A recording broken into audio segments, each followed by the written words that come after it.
Welcome to the Grow People podcast. Yes, we are back. I feel like it is necessary to do the think introduction, the Grow People podcast. It's what? The what? You said it's what to do? Appropriate? No. what word did I say? You said it's necessary. Necessary. Yeah. My accent didn't change. It didn't change. A leave of Still the absence same. does not cure the Philadelphia accent. Like you said cure, as if it's a disease. Well, to some growing definitely. up in the North is. Yeah. That would be, of course, Pastor Jason, and I am David Stein, the discipleship pastor, or whatever we're going to. We'll discuss that. Yeah. We'll take a vote. Yes. Purpose of the Grow People podcast is to help grow people. So, elephant in the room, we haven't done this since May 8th. You're not talking about me as the elephant in the room. Yeah. No. We are about to fast. Yes. The last time we did the podcast was May 8th. Which is wild. I lost my voice, so I took some time. It took some time. No, I did take a leave of absence. You were incredibly gracious to allow that, as I had some personal things in my life. It was a difficult year, but I came back to church in the first week of November. Yeah. And then we felt it was probably necessary to just get my feet wet. Yeah. Not dive in head first. So we waited until January to do the podcast. Yeah. We've been talking about doing the podcast. I can't tell you how many people since I came back to church have been asking about the podcast. Even in that team member meeting that we had where 700 team members came and you announced that I was coming back, and I came out on stage and it was very emotional. And then people waited in line to talk afterwards. Half of them were like, yeah, we're glad you're back. When's the podcast? Yeah. And what they don't know is, we were just discussing this as we were getting set up, but this podcast room here at our Canton campus can also double as a storage room. Yes. So when we did all the Christmas decor, a lot of the lobby furniture came in here. So there was benches and mannequins and all kinds of stuff in here. Yeah. So we also knew, give you time to get back into a rhythm, and let's clean all this stuff back out. Yeah, we ain't got no place to do a podcast.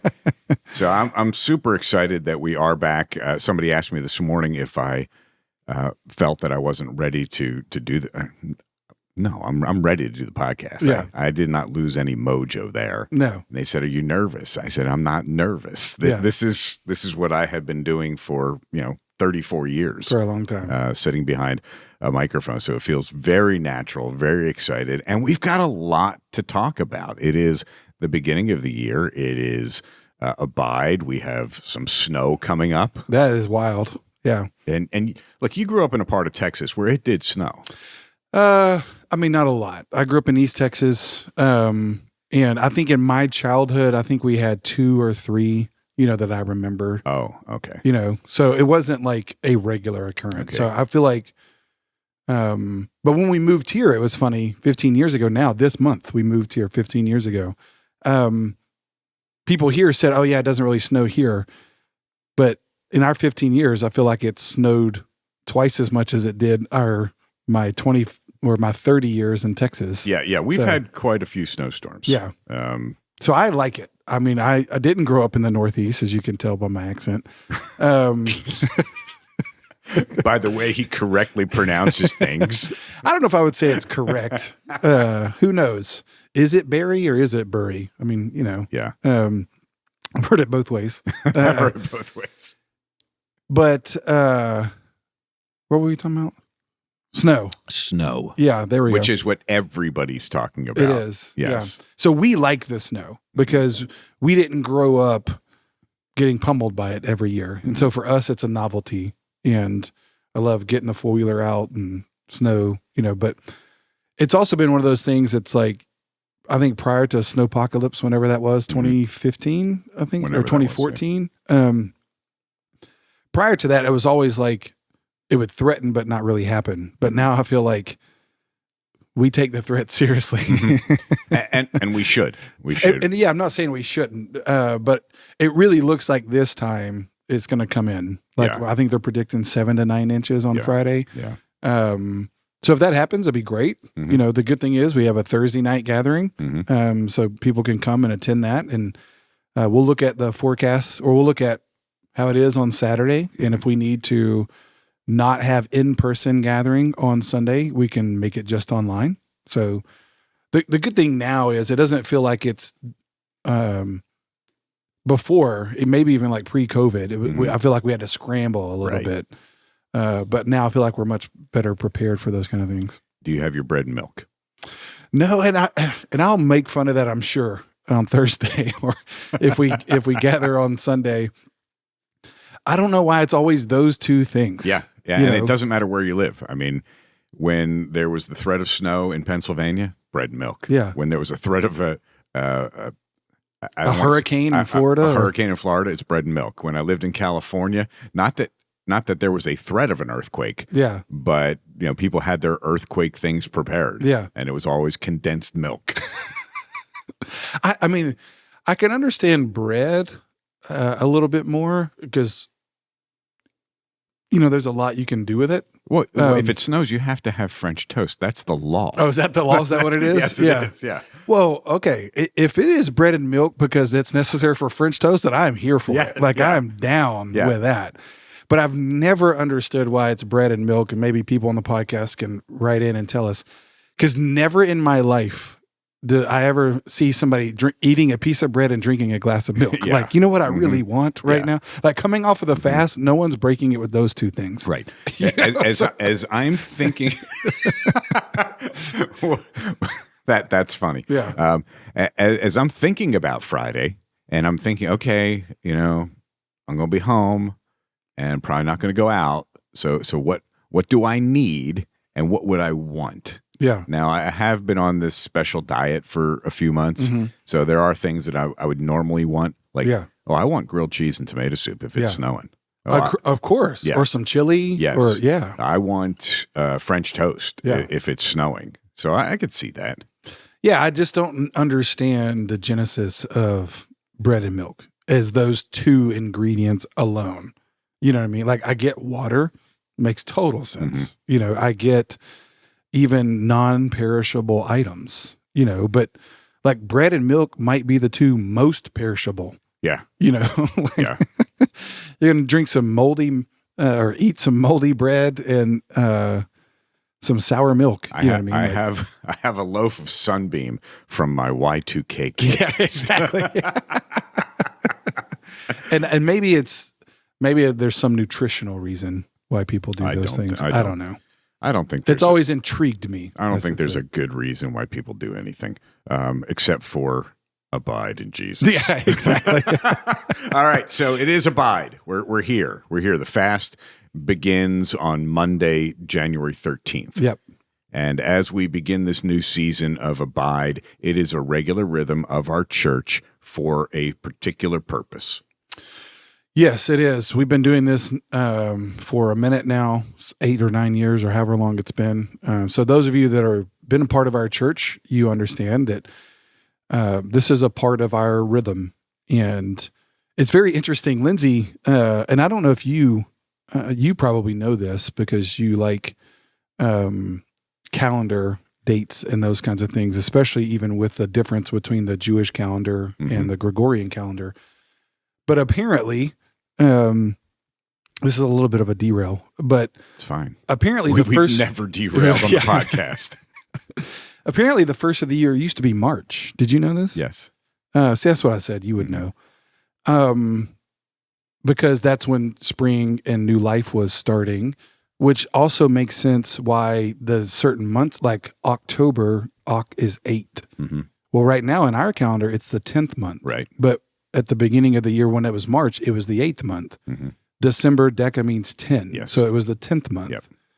So I honestly would, two things. I wish we would get rid of the time change And I wish the new year started in March. Yeah. It makes more sense. Let's get rid of January and February. I mean, Not rid of them. Unless your birthday's Yes. in January, February. Yeah, we don't have to get rid of them. I'm just saying. But what's interesting is, and again, this is, I believe this is historical and factual. So if anybody's going to disagree, I haven't researched all this, but this is what, and I don't watch TikToks. This isn't coming from TikTok. But Julius Caesar changed it from March to January because January sounded more like Julius. And so he wanted the first of the new year to be about him. And so he made the new year start in January as opposed to March because he wanted to be celebrated at the new year. Which again is, that's what I've, in my little bit of research, that's what it looks like. That is correct. After the fall of the Roman Empire, there was a thought of going back to March. Yes. Because it was the Feast of Annunciation. Yes. When the angel Gabriel gave the message to Mary that she was going to be the mother of Jesus. She was going to be the mother of Jesus. Which also, and I have said this before as well, there's a lot of new research out now that actually suggests that Christmas, Jesus' birthday in December, was not a pagan holiday first. It was, so if that announcement was in March, then he more than likely was born in December. So most research now believes that Christianity actually established Christmas first, then pagan holidays took it and tried to as opposed to Christians redoing a pagan holiday, which would make a lot more sense, if she was conceived in March. So, because then you go 9 months later, and it's December. Right. So yeah, that's pretty cool. But the reason why I was bringing that up is the shift to January as the new year, that was made because somebody wanted to make it about them. But the reason why we do Abide at the beginning of our new year, which is now in January, is we're not trying to make it about us. Right. It's not about Julius. It's not about January. And as we say around here, it's not about Jason. It's about Jesus. So Abide is the annual thing that we do at the beginning of every year, even though it doesn't feel like a new year. Like there's nothing new life around us yet. We're in the dead of winter, as we just discussed with snow. But January, the beginning of a new year, regardless of when it is, March, January, is a great time for us as believers to collectively remind ourselves that we need to abide in Jesus, that it's about Jesus. And the reason, like we talked about in the message last weekend out of John 15, 1 through 5, and we preach on that text every year. And I don't think we can ever get away from that. Ever get away from it and ever hear it enough. And this year I focused on it a little, each year we'll do those verses, but I kind of take a different avenue on it. But what really struck me this year was the phrase where Jesus says, the branch cannot bear fruit on its own, and I think so often as believers, I think we think that God is asking way more of us than he actually is. And what I mean by that is not to minimize the commands of God. There's a lot of commands. But as Augustine said way back when, Augustine or Luther, I think it was Augustine, said, God, command what you will, but give what you command. And the point of that is God has the ability to command us. That's not new of Christianity. But what makes Christianity different is God empowers what he commands. So I think as believers, I think the mistake that we can make is we try to obey the commands of God without God. And we've said that many times on here. So the main thing for this year, and it's fine to have goals and resolutions and things you want to see or do or become in 2025, but it's the realization that all those things are a fruit of the one thing that we can do, which is abide in Jesus. I can do that. The branch can't abide in the vine. The branch can't bear fruit. And again, as we say often, It's the fruit of the Spirit, not the fruit of self. Mm-hmm. So the fruit of the Spirit, love, joy, peace, patience, kindness, goodness, gentleness, faithfulness, self-control, none of that is going to come by me trying to get those things directly. Right. All those are going to be a fruit of me having a relationship with Jesus. Mm-hmm. So if I abide in Jesus, if I connect with Jesus, then the Spirit will grow those, will produce those fruit in my life. One thing that resonated with me in the sermon this past weekend was when you were talking about God as the vine dresser. Yeah. And you had said this years ago, but it stuck with me. You know, sometimes you feel like you're getting cut off, but you're really getting cut back because both of them hurt. Yeah. And that is the process of our sanctification, is allowing God to do those things. Yeah. Because a branch that is not connected to the vine will die.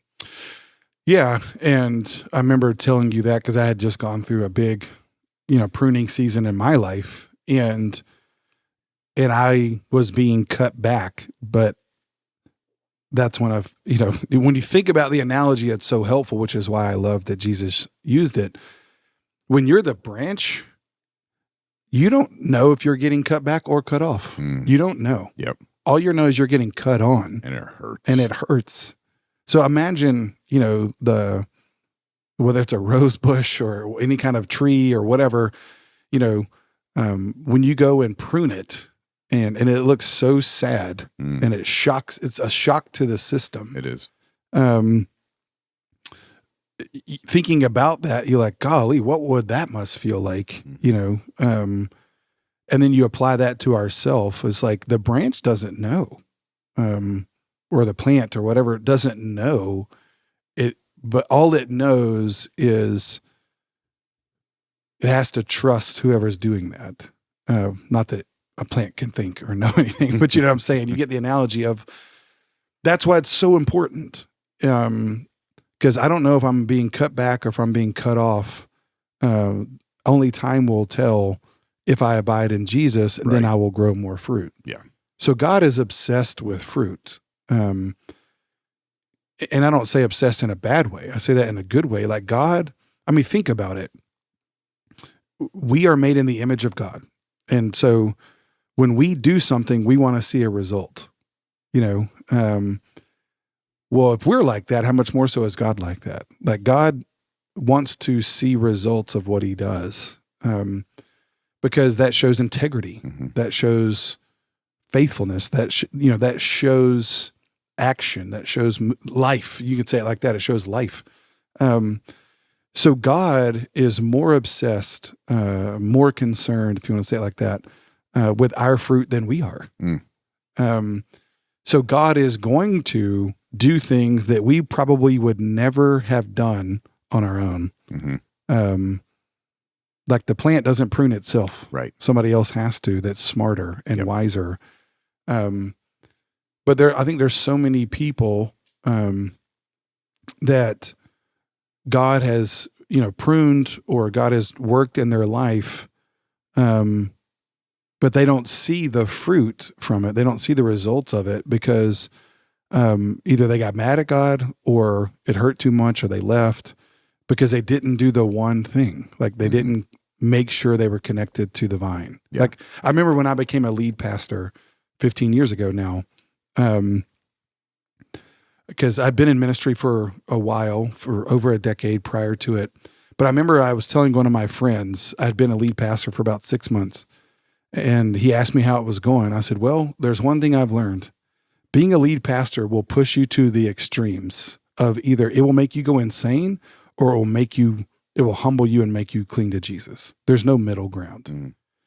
And what I mean by that is the higher you go up in any kind of leadership, it's like the first time you become a parent or you get in any kind of authority, you start to realize, oh my gosh, there's less layers now between me and the top, so I'm now more responsible. So when I became a Christian, when I became a lead pastor, I realized, this is why a bunch of lead pastors go crazy and train wreck their life. Because they didn't have a vibrant relationship with Jesus. They went the wrong direction. They went crazy instead of to Christ. you know. And the reason I'm saying that from a personal perspective is that's what happens to all of our lives. Mhm. You know, things are going to happen in your life. They're going to they're meant to push you to Jesus. They're meant to push you closer to Christ, to abide in Christ, to remain in Christ. As I said, the word abide implies a interconnected relationship. And as I made the point in the message too, our problem is we don't realize how poor in spirit we really are. Mm. We don't realize how needy we really are. So God allows these struggles in our life to remind us, you can't do this without me. Was it Tim Keller's quote that you used? Yeah, about the middle class in spirit. Yeah. Yeah, that is, I feel like, you know, we don't practice like venerating saints after people die, because the Bible says if you're in Christ, you're a saint. So it's not something that happens to a few after they die. But if it were, I would nominate Tim Keller because Tim Keller arguably did more for me. And I know a lot of pastors. Like when he passed away, that was a tough time. Even though I never met him personally, I almost did once, and I wish I could have. But he shaped so much of my life in pastoring and preaching, and I know a lot of pastors that he did. But yeah, he was so good at helping you understand complex things like that. And he, like when you think about blessed are the poor in spirit, you know, most pastors want to try to break that down, what all that means, which is good. We should. But they never talk about, well, what's the opposite of that? Mm-hmm. You know, and that's what most of us do. Like, oh, I'm not that bad. You know, I don't need Jesus that much. yeah. Like when people say Jesus is or religion is a crutch, or Jesus is a crutch, it's like I used to feel the need to defend that. I'm like, oh no, he's way more than a crutch, man. Like he's not just a crutch and I'm limping and no, I was dead and he made me alive. Mm-hmm. Like Jesus isn't a crutch, he's a miracle worker. Yeah. We feel that we are middle class in spirit. Yeah. And not in that desperate need. Yeah, most of us use Jesus as a crutch. Mm-hmm. But we need to use Jesus as a life-raising, you know, Mm-hmm. not just surgeon, but like we need to use him way more than a crutch. Mm-hmm. And I don't say use him in a bad way. I'm not. But what I'm saying is that's the way God set it up. Mm-hmm. Like that's what Jesus is trying to say in John 15. Jesus didn't say like all the analogies he could have used, like a vine and a branch. The power is in the seed of the vine, not in the branch. You know, it's in the root. Right. You know, and that's what Jesus is. And so, I mean, Jesus couldn't have made it more clear. Like, you can do nothing without me. Nothing. Yeah. But again, we just don't believe that. Like, and I don't mean believe that literally. I mean that functionally. Yeah. I don't know if anybody else takes notes this way, but yeah, obviously I'm taking notes. I'm writing down the key points. Yeah. But I'm also asking questions. Yeah. Not, oh, what does that mean? But I'm writing things down like, am I desperate for Jesus? Yeah. Am I middle class in spirit? Yeah. Do I have a need for Jesus that goes beyond my knowledge of needing a need for Jesus? Yeah. So that was one of the things I wrote down when you said, you know, are we desperate? Yeah. Am I? I had to wrestle with that. Which is good. I think I have to wrestle with that. And when I say we, I'm including myself, you know, and I know we talked about this on prior podcasts after I took a break for a while because I was gone during my sabbatical. I took a leave of absence, you know, but, and during my sabbatical, I talked about how, you know, when I came back, Lindsay and I met with one of my mentors and we did a whole life plan process. And he asked me, I don't remember what episode that was. Maybe we can put it in the show notes, you know, episode, whatever that was. But I talked about how Lance, my mentor, asked me what was the negative life script I was living off of. And we had to go through a process, but it really came down to my negative life script was, I don't need you. Because I learned as a kid in my childhood how to be self-sufficient. The problem is that statement is true as it relates to my relationship with Lindsay or my relationship with anybody. I live out of a false idea that I don't need them, but that also is the most detrimental thing to my spiritual life too. Yeah. Is I don't live my life with Jesus out of enough desperation of I need you. I can live my spiritual life with Jesus. Well, it's not just my spiritual life, my whole life. My relationship with Jesus, I can live out of it of like, yeah, I don't really need you until I need you, you know, but I don't live it every day out of a like, God, I can't do this. I need you to help me. And it's a huge difference. And I do have some immediate context for that. Going through what I went through in this past year was this desperation at times because Jesus was the only thing I could fall back on. Yeah. And I don't mean that in a trivial way. Like I'm just falling back on Jesus. Of course. No, that's all I had. Yes. And there's clinging to him, and then there's recognizing you don't even have the strength to cling. I just need to fall into his arms and let him hold me. Yes. So yeah, there's a reality to that. And then, you know, things get a little better. You get a little more middle class in your spirit. Yes. And then you take a step back. Oh, I'm poor in spirit today. Yes. So it's this constant reminder. It's just what we've talked about so many times, preaching the gospel to yourself. Yes. Because the gospel is nothing we could have done on our own.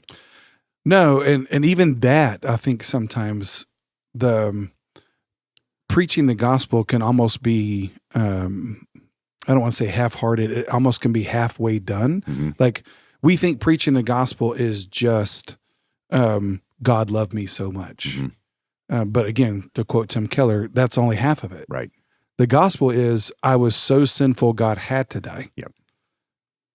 But also I was so loved, he chose to die. So I think sometimes we can focus on the second part of that and not the first part of that is there's nothing good in me. So the gospel, I think it has to resonate with us to a point that not just God died for my sins, but at the end of the day, I'm a sinner. Like at the end of the day, I'm a branch that can do nothing on its own. And yeah, we all are, I mean, cause we're humans, you know, and my suspicion is this is more true for men than it is for women. I'm not a woman and can't be a woman. So I don't know, but just in conversations I've had with men and with women, my wife and others, I do think men, we can have more bravado, you know, and it's partly because we are meant to lead. We are meant to take responsibility for things, which is good. But we can falsely think that it's on us. And we can, I think that's why women typically are more involved in church, is because they're just more aware of their relational need. This is a great time for a commercial for men's and women's Abide Nights. Yes. I mean, I wasn't even planning on this, but since we're talking about men and our tendency to be middle class in spirit, I don't really need all these ancillary things involving church and serving and being in a community group and being vulnerable to other men. Yeah. No. We absolutely need that. 100%. And this is your next step. If you have ever thought or articulated or sent an email or corralled me in the lobby saying, hey, we need to do something for men. Yeah. And you don't sign up for Men's Abide Night. That's on you. Yeah. I mean, unless like you're having a transplant or something. Yeah. That's unless there's a snowpocalypse. Yes. It's not just so we can say, 1,000 men came. No. It's for you, and it's for me, and it's for Pastor Jason, and it's for our guest speaker, Leonce Crump. We're all going to grow from this. So that's available for you to sign up on the website and on the app. Ladies also. Yeah. This is an opportunity. Yeah. And I don't think we talked about this on here. If we did, we can put that in the show notes too. But yeah, we used to do a men's conference. We stopped doing that because men wouldn't show up. And I don't say that in a way, I'm not talking bad about people. It didn't seem to be effective. We did a women's conference because a bunch of women did show up. but that almost became too effective. It became about the event more than anything else. And so as we were praying and planning last year and thinking about what we want to do is help form people into the way of Jesus, it's like, well, we're already doing this Abide. We already have the Abide nights. What if we retooled it, stop doing women's conference, not try to bring back a men's conference, but include it into the rhythm of what we're already trying to do, to where we gather men together, we gather women together for a night of worship and teaching. And both nights we'll have 2 sessions. We were actually talking about this yesterday, kind of planning it out. And yeah, my buddy Leonce, who's a pastor in Atlanta, and he played college football, went into the NFL for a while. He's a big dude, and I mean, just an awesome guy. So he actually was here on Sunday, and we were talking about it, and I was just giving him, some direction. I'm like, man, I really want you to challenge our guys coming out of Abide, to be men of discipline and vulnerability and all those kinds of things. And I'll speak as well. And then Jess Conley will be here for our women. And we're doing that. That way we can have gender specific time, like, because men being together with men is powerful. Women being together with women is powerful, because we have serving teams in small groups that are, co-ed. But we want to begin the process of gathering men and women together. And then following this, we will have a cohort time. We'll talk more about this at the nights, where people can sign up and be a 5-week kind of training, if you will, to help men and women develop their own personal rule of life, and also be an opportunity for them to get in a relationship with 3 or 4 other men and women. And then for the rest of the year, they try to live that rule of life out together in community. Yeah. So this is strategic. It's not just Abide. It's not just the Abide nights for men and women. And it's not just the cohort training afterwards. It's once that's done at the end of March, now thinking about March, like I said at the beginning, at the new year, then for the rest of the year, we want men and women gathering together. And again, we're not going to facilitate that in the sense of, like, we're not going to be the one that's pairing people up or telling them when to meet. It be very organic in that sense. People can figure that out. But if you got 3 or 4 guys that have both kind of gone through that, they all have worked to develop their own rule of life, and they want to live a certain way. Well, now they can meet together and not just hold each other accountable, but they can talk about their struggles. They can sit around a fire and talk about how that's going. And a couple of those groups of men can get together. So we're trying to create a lane, an avenue, a way for them. Instead of just telling people, hey, you need to do that. Now we've at a place where we can, partly you transitioning into this role, where we can put a strategy together, help train them, help show them how to do it, and then help facilitate it. We're going to try it, see how it goes. Yeah. But this will be a yearly thing, to where now we're not just doing the 21 day, not just Abide, not just the 21 days of prayer and fasting, but we'll do the Abide nights, a training, and it'll be a time at the beginning of every year for every man and woman to look at their rule of life again. Hey, how's it going? What adjustments do I need to make from last year that I need to change this year? Like, I was just talking to Lance, my mentor, yesterday, who I met with and put together my own rule of life, or life plan is what he calls it, which a lot of people call it. And he was asking me, and I said, well, what I'm going to do is this 21 days of prayer and fasting. I have a plan for that. I have a plan for the 21 days.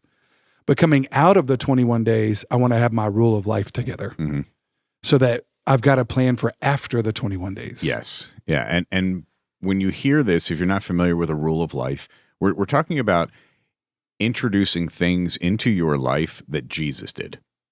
So yeah, a structure. So your rule of life is not the 10 things you come up with. No. These are things that Jesus did in order to stay connected to the Father. Yes. We're going to be doing those things during Abide, such as fasting and praying and worshiping. Yeah. And then incorporate a couple of things like, I know I want to go to the gym. Yeah. My rule of life is 4 days instead of 5. Yes. Because 4 is more than 3. It's a majority. Yeah. We've talked about It's a majority that. of the time. If I get there 5, great. 6, awesome. Yeah. 7, I'll hurt myself. Yes, exactly. But incorporating the things that Jesus did, doing the things the way Jesus did. Yeah. One of our core values, or not our what we call our family culture statements here, is we pursue health. So a rule of life is about your rhythms of pursuing health. And that's in every area of your life, physically. So yeah, we should have a way of life that incorporates our plan to be physically healthy, but also emotionally healthy. Yep. Spiritually healthy, mentally healthy. My only problem sometimes with resolutions is you just make a goal. I want this, but you don't ever think through the patterns. You don't ever think through the rhythms. And so again, goals aren't bad. But I think it's something like 90% of all New Year's resolutions have already been given up on within 3 weeks. Well, we're not trying to do resolutions. We're trying to establish rhythms in our life. And so a rhythm is less about like you just said gym. Like, let's say you want to lose 20 pounds. That's great. Not saying that's a bad goal, but a better way to think about it, I think, is like, no, but I want to work out 4 days a week, and I want to pursue healthy eating 5 or 6 days a week. Give myself a break 1 day or 2 days a week. If you do that, you're going to lose 20 pounds. Right. So I think it's better. I shouldn't say better. I just feel like, biblically speaking, a rule of life is something that monks were doing way back in the early church. And like you said, it's things Jesus was doing. Jesus was Sabbathing. Jesus was spending time in the morning with his Father. The rhythm of Jesus's life is basically, you just turn that rhythm into a rule, into a way of life, right. So again, we want to help people do that. We want to help people pursue health in every area of their life. And so it's not a checklist of things, that to do. It's more of saying, okay, what is a rule of life or a rhythm that you're going to submit your life to? And we'll help you do that. And there's some specific things that people can put in there. But in creating a rule of life, we are all saying together, hey, we're doing this not to check things off. We're doing this because by doing these things, it allows us to abide in Jesus. Yes. So the goal is a relationship with Jesus. The goals are not the goals. Right. And I think that's what I said. The problem with goals or resolutions sometimes is Jesus becomes one of the things in the list of things, as opposed to, no, I'm doing these things for the one goal of abiding in Jesus. That's excellent. And you may have started the year with a Bible reading plan, which is great, and you may have already given up on it. Yeah, may have read Genesis twice already, and I have done that in the past. Yeah, I took an ambitious plan, and here we are, second week of January, third week of January, done. Yeah, but this year was a little different because I was thinking of it and framing it, and probably because I've been working on this discipleship stuff for months and months. Yeah, or over a year now, actually. Yeah, just thinking about it was this mindset of, okay, what is my end game? Okay, yeah. I want to spend time with Jesus. I want to be with the Father, and I want to. That's what I want. Yeah. So what do I got to do to get what I want? To get what I want. So I started this Bible plan because I heard about it and I thought it was, that's cool. I've never done one. Chronological. Yeah. Yeah. Where it doesn't go Genesis, Leviticus, it goes Genesis, Job. Okay, well, that'll be fun. Yeah. Yeah. So I'm now in Job, and guess what? I did not read it this morning. Now, I've made it a practice to read in the morning, but I haven't gotten to it yet. So what has actually helped me? This is going to be so bizarre. Doing the New York Times the New York Times puzzles, the Wordle connections and strands. Yeah. Okay, so I do that every day. I look forward to it. When I don't when I don't do it in the morning, I don't beat myself up. I look forward to it. Yes. later in the day. Yeah. Oh man, I cannot wait to get home, Yeah. sit on the couch and do the Wordle. Yeah. That's actually helped me in this Bible reading. Totally. Because the goal is not to check off that I read Job chapters 8 through 11 today. No. The goal is being connected to God. Yeah. And again, thinking about it relationally, like what you just said, whether it's an activity or it's talking to a person, like for Lindsay and I in our relationship, we try to talk every day. We try to go on a date, at least once a week, which doesn't always happen. We don't even necessarily talk well every day and go away quarterly, but I was giving Lindsay a hard time. In fact, this morning, cause I get up early, and deer season always retrains my sleep habits cause I'm up early. So I'm normally up by 6. Lindsay is not normally up by 6. And I normally make coffee and I'm by myself for at least an hour, which is awesome. I love it. Mm-hmm. But she got up early this morning and came downstairs and we were talking and she wanted to talk, I didn't really want to talk. And so I do have a rule. I'm like, we can't talk about work. And so she kept asking me thing after thing after thing. And she's like, you okay? I'm like, this is just a lot of talking, a lot of words, I think is what I said. But my point in using that is, but I love talking to my wife. Mm-hmm. I love having a conversation. But if I don't talk to my wife in the morning, I don't feel guilty. Right. I don't feel, I look forward to talking to her. Mm-hmm. I look forward to, we always call each other when we leave, work or something. I know that's when she wants to talk, So my point is, yes, I'm using that in relational terms of like,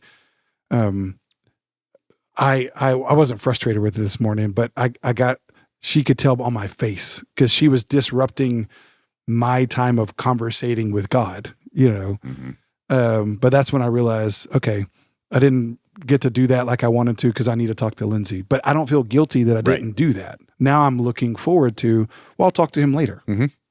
Yeah. I'll hear from him later. Yeah. So yeah, reframing it relationally. Let me text you back. Yeah. I'll get back to you, But again, thinking about it, that's what Jesus said. He said, remain in me and I in you. Mm-hmm. Those are relational terms. So we don't read the Bible to check it off. We read the Bible to hear from God. Amen. We don't pray to check it off. We pray to talk to God. So the Bible is God speaking to us. Prayer is us speaking back to God, and that's why it's so important even to pray the words of God. Mm-hmm. We're praying his words back to him and listening to him. So it's a conversation. So yeah, I'm so glad you said that because it's not about feeling guilty or checking it off, Now again, like this morning, if I didn't spend time talking with Lindsay, then I need to make sure I do Mm-hmm. get it in before the day's over. Right. But I don't feel guilty about it. But if I go 2 weeks without talking to her, we're not going to have a great relationship. Yeah. Same thing with God. Right. It's spending time together with somebody you're looking forward to being with. Mm-hmm.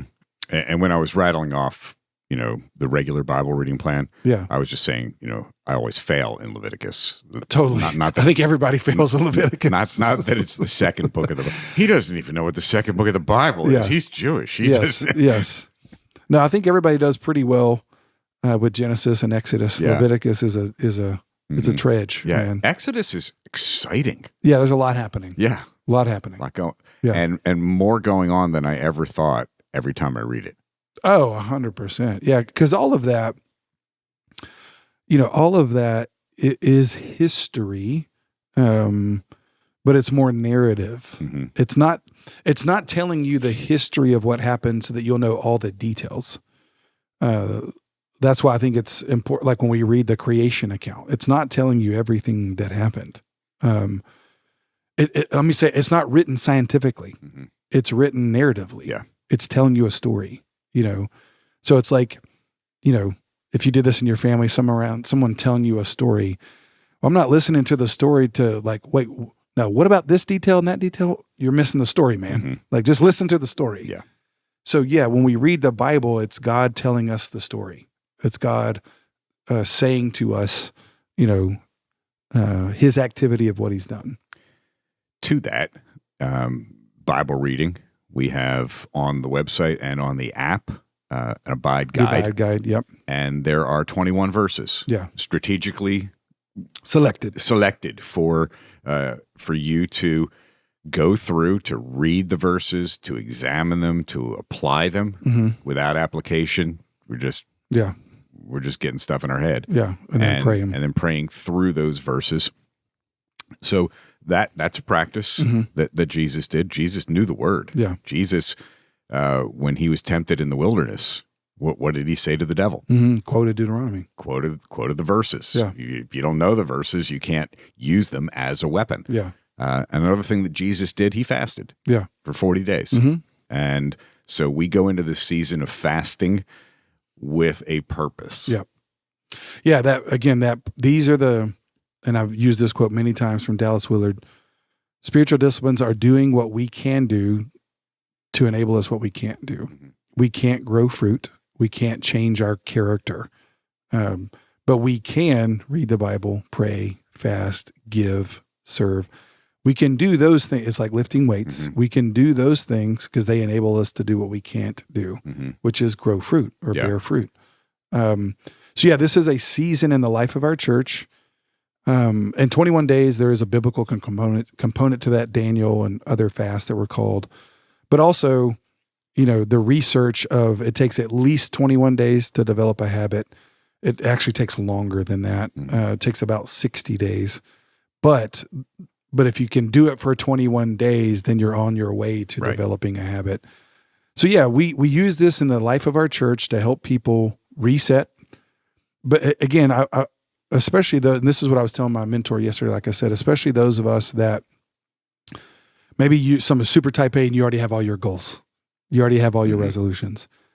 If you don't, I'm actually would be glad that you don't. And what I mean by that is take this 21 days and do that. Yes. Take this 21 days and like I said in the sermon, ask God those two questions. What in my life needs to go and what in my life needs to grow? What do you need to cut off? What do you need to cut back? And take this 21 days and use the Abide Guide, pray, read the scriptures, ask the Spirit to help you. Recognize your poverty in spirit. Recognize there's areas in my life that need to change. God, what are those?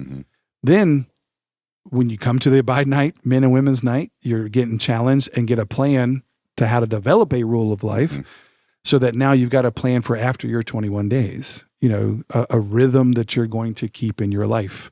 That's what we want from you.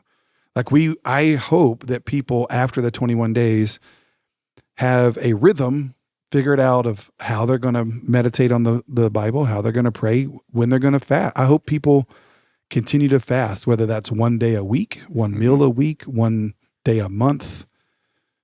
Develop this rhythm in your life for the rest of the year. Yeah. And it's important. And I want you to consider this because you mentioned spiritual disciplines and the Dallas Willard quote. And I've heard so many people bristle on, I don't like the word discipline. Well, get over that. Yeah, I don't like it either. It's a practice that Jesus did. Yeah. So if we want to become more like Jesus, we got to do the things that Jesus did. Exactly. And, this word discipleship that we're talking about, everybody has a different picture of that. Yeah. And I have a different picture of that. I know that when I was a new believer and some guys at our church, put their arm around me and say, hey, we're going to go through Systematic Theology by Wayne Grudem. That was great. Yeah. That helped me understand what I believe. Yeah. It gave me a lot of information, but it didn't give me transformation. Totally. And so look at all of this as your formation. Yes. Because as Pastor Jason has said many a times, we're all being formed by something or someone. Totally. Yeah. And we joked about this at the beginning of this podcast because we may actually change your title to not discipleship pastor, and we might actually change what we have called our discipleship pathway because of that. Whenever you say discipleship, people think of a program. Oh, at my last church, we did this program. And for everybody who has said that to us, thank you. We appreciate it. We're not looking for ideas on programs though, because it's not a program. or a program. Or a program. Yeah, there you go. Well, I got me. You got me. So you've been mispronouncing program. I guess I have. Yeah. But I remember, according to some, I've heard it both ways. I remember Dabo Sweeney saying that for the first time. Program. I was like, what? Program. Yeah, we're not against programs. Now we are pro the grams. Yeah. But my point is, discipleship so often in churches gets reduced to a program. Mm-hmm. So we probably will change the name to formation, because the idea is the goal is not the program, but the process. Mm-hmm. There's a process that we need to engage in. Mm-hmm. And that's what we've laid out: attending a gathering, serving, connecting relationally, developing a rule of life, being in a smaller group of 3 to 4 people. That's a process. And that helps reform us, because all of us are being formed. The problem is we're being deformed. Mm-hmm. The world is deforming us all the time. We're deformed, or as who we love, Pete Scazzaro says, faulty formation. Mm-hmm. So many of us have a faulty formation from our family of origin, Yes. from the culture, even from the church. So we have to break that. Well, you only get reformed out of being deformed when someone breaks. If a bone is deformed, you break it and reset it, and then it regrows, now healthy. So this is really about a process of formation. Mm-hmm. So a rule of life is a process that we engage in to be formed into the image of Christ. Yes. So we will probably be reforming some of this stuff ourselves and Mm-hmm. renaming it, so that when we talk about it, we don't want people to inject their own meaning into it. Yes. We want to help people understand, hey, there's a lot of great programs out there. Mm-hmm. We're not looking for programs. We want process. Yes. Well, now we might use different programs to help, like Rule of Life is a way to help people formed. It's not the way. Right. But at least it has some really great historical biblical roots into it over centuries of time. Yeah. The components to allow us to abide, the components to help us form to become more like Jesus. Yeah. Those are the things we want. Those are what we want. Yeah. And that's what Jesus, and Paul said. Paul said, I'm in the pains of childbirth until Christ is formed in you. Mm-hmm. That's what we're trying to do. Yep. We're trying to form Christ into you. Yes. And if you had to come up with a definition for discipleship, you can go to Galatians 2:20 and just think about it. Christ formed in me, so it is no longer I who live, but Christ in me. Yes. So if Christ lives in you, it is no longer I who live, you've been formed. Yes. You've You're been being formed. in the image of Christ. Yes. Being formed. Yeah. Yep. Now, that's great stuff.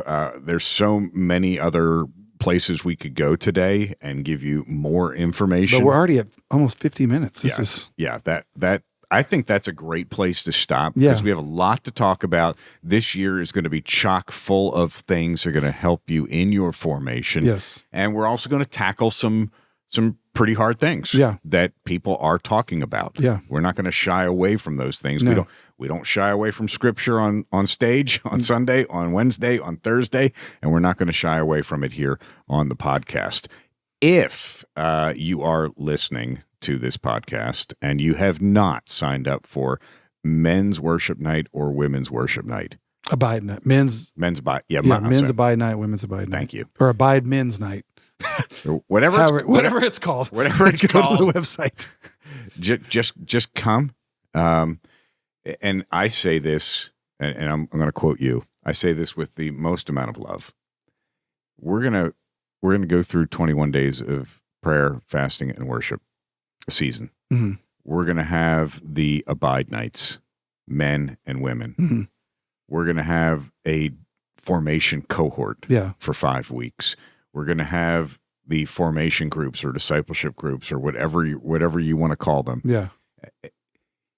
If you don't do any of those, don't expect change. No. But if you do those things Mm-hmm. that we are providing, Mm-hmm. then you can say, "Wow, I am moving along in this process to become more like Jesus. I'm not going to get there until the day that I see him." Totally. But we're actually doing it. So if you several months down the road say, "Hey, I'm not growing relationally. I'm not growing in my relationship with Jesus. The question I am going to ask, if you call me and say, "Hey, I'm not connected. I'm not growing. Are you doing these things?" Yeah, and I think I'm glad you said that. This is a great place to end it. It's not our job to grow anybody. Mm-hmm. It's our job to provide a process. Mm-hmm.